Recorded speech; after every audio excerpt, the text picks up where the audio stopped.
আমরা অনেকে বিপদে দিশাহারা হয়ে যায়, হাই হুতাশ করি, কি করব, দিশা পাচ্ছি না। কি লাভ রে ভাই? বিপদ যেটা আসছে সেটা আপনি কাটাতে পারবেন না, একমাত্র কাটাতে পারে আল্লাহ তাআলা। নামাজে দাঁড়িয়ে যান, নফল ইবাদত করেন, সেজদায় গিয়ে লুটিয়ে পড়ে কান্না করেন, আল্লাহ তাআলা ইনশাআল্লাহ প্রবলেম সলভ করবে। যদি চোখের পানি সেজদায় যাওয়ার পরে চোখের পানি আপনার পড়ে আসে, ধরে নেন যে ইনশাআল্লাহ আপনার বিপদ কাটা শুরু হয়ে গিয়েছে, আপনার বিপদ আল্লাহ তাআলা নিজের হালতে নিয়েছে, ইনশাআল্লাহ বিপদ কেটে যাবে। বিশ্বাস করেন, করে দেখেন, মনটাকে পরিশুদ্ধ করেন। বিশ্বাসটা রাখতে হবে তো, ওই বিশ্বাস না নিতে হবে না। বিপদে আমরা ধৈর্য ধরবো, আল্লাহ খুশি হয়ে যাবে।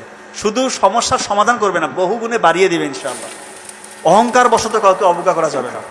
রাসূলুল্লাহ সাল্লাল্লাহু আলাইহি ওয়াসাল্লাম বলতেছেন যে কারো অন্তরে যদি দানা পরিমাণ অহংকার থাকে, সে জান্নাতে প্রবেশ করবে না। তখন সাহাবীরা রাসূলুল্লাহ সাল্লাল্লাহু আলাইহি ওয়াসাল্লামকে বলতেছেন, ইয়া আল্লাহর রাসূল, আমরা তো সুন্দর পোশাক পরতে পছন্দ করি, ভালো জুতা পরতে পছন্দ করি, এটাও কি অহংকার?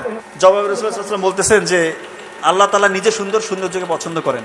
অহংকার হচ্ছে সেটা, কেউ যদি সত্যকে প্রত্যাখ্যান করে এবং অহংকার বশত কাউকে অবজ্ঞা করে। আমাদের মধ্যে এরকম নাই? আমরা সামান্য টাকা পয়সার মালিক হয়েছি, গাড়ি বাড়ি কিনেছি, একটু ফেম হয়েছে, একটা বড় পজিশন হোল্ড করছি, নিজের মধ্যে অহংকার জাগ্রত হয়, মানুষকে মানুষ মনে করি না, নিজে যার সাথে চলেছি ফিরেছি তাকে একটু নেগলেক্ট করছি।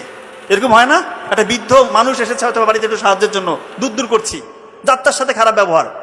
ভাই, এই ক্ষমতা থাকবে না, একদিন সবাই বিদায় নিয়ে নেবো এই পৃথিবী থেকে। সত্যি কথা বলছি, অহংকার করেন না, আল্লাহ তাআলা রাজি খুশি হয়ে যাবে। আপনি যত বিনয়ী হবেন, আপনার অনেক কিছু আছে, মানে আপনার ক্ষমতা আল্লাহ তাআলা যথেষ্ট দিয়েছে, পজিশন দিয়েছে, টাকা পয়সা দিয়েছে, আপনি বিনয়ী, আল্লাহ তাআলা কি কমাবে? আপনার বাড়িয়ে দেবে ইনশাআল্লাহ। আর অহংকার করলে আমরা সবাই জানি এটা পতনের মূল। অহংকার করলে আপনি যে স্টেজে আছেন আপনার শুধু ডাউন হবে, দিনকে দিন শুধু নিচে নামতে থাকবেন, অহংকার আনিয়ে আনেন মনের ভিতরে। 6 নম্বর যে কথা বলেছিলেন, গর্ব ভরে দাপটের সাথে মাটিতে পা ফেলো না। এখন অনেককে দেখা যায় যে সামান্য একটু ক্ষমতা পাইলে মানুষকে আর চিনে না, সিনা টাইট করে এমন ভাবে হাঁটে সামনে যে মানুষ আর সামনে নাই, সব মনে হয় গরু ছাগল পশু প্রাণী, এমন ভাবে চলে।